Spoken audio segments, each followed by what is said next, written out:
Hello, I'm Sorrel Mugridge. I'm an artist from Eyebrow Arts and I've got an activity for you to try. This activity is about flight. So we're going to start with a warm-up. So bring your fingers in front of you and just move your fingers, moving them all individually. And then we're going to move them all together.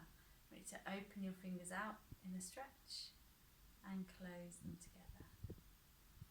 Opening them out and closing them together. Opening them out and closing them together. Opening out and closing together. And now we're going to move our wrists. We're going to imagine that we're a feather and we're floating down through the air to the ground. And with the other hand, floating down to the ground. Do them together. Great. Now we're going to use our whole arms, imagining they're your wings. Now do this as it feels comfortable to you, so stretching right out to the sides and then relaxing them down. Stretching right out to the side and relaxing it down. And if you want to, you can bring it right up high and bring it down. Right, now I'd like you to think about your arm being the bird swooping through the sky. So you're going to make your arm twist and turn like you're a swift,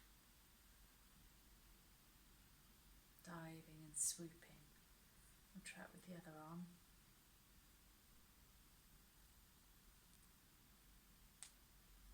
Oh, my wrist cracking.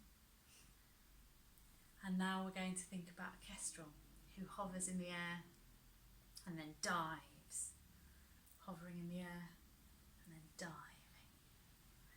And finally I want you to think about your head. We're going to turn our head to one side and then look all the way round to the other side. And bring your head back to the middle, and then we're going to look up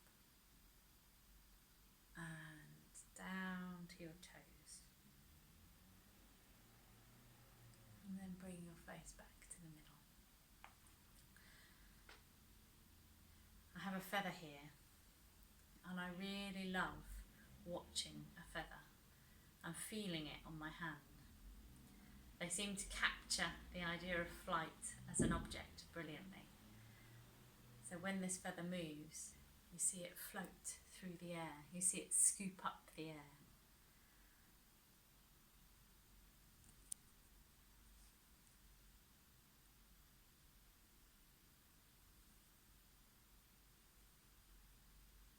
I have some different feathers here and they do feel amazing on your skin. And when the fronds move, you don't need to move it very much. You can make it shiver, make it float. I can feel the air on my hand just when I move that really gently.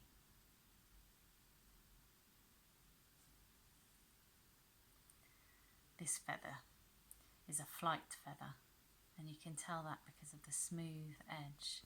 Helps it cut through the air. Owls have flight feathers that are so specially designed so they make no sound when they fly. Having looked at the feathers, I thought it might be nice if we made a puppet, a very simple puppet. All you're going to need is a sheet of paper and a pair of scissors, and you're going to cut a crescent shape from the paper.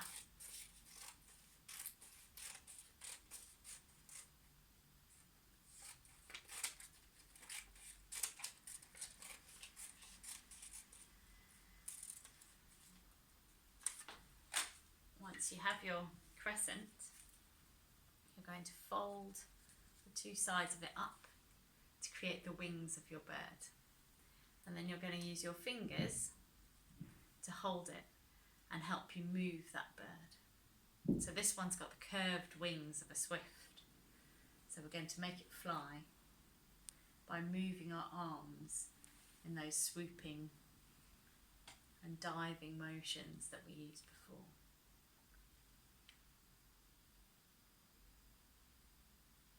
can try different shaped puppets to make different types of birds. So if, for example, you used just a straight line, this one looks more like a seagull. You see it flying in the distance, and it moves in a different way from the swift, more flapping through the air over the ocean. And the swift's diving and darting and moving quickly. I hope you've enjoyed our activity. Stay well and keep creating. Thank you.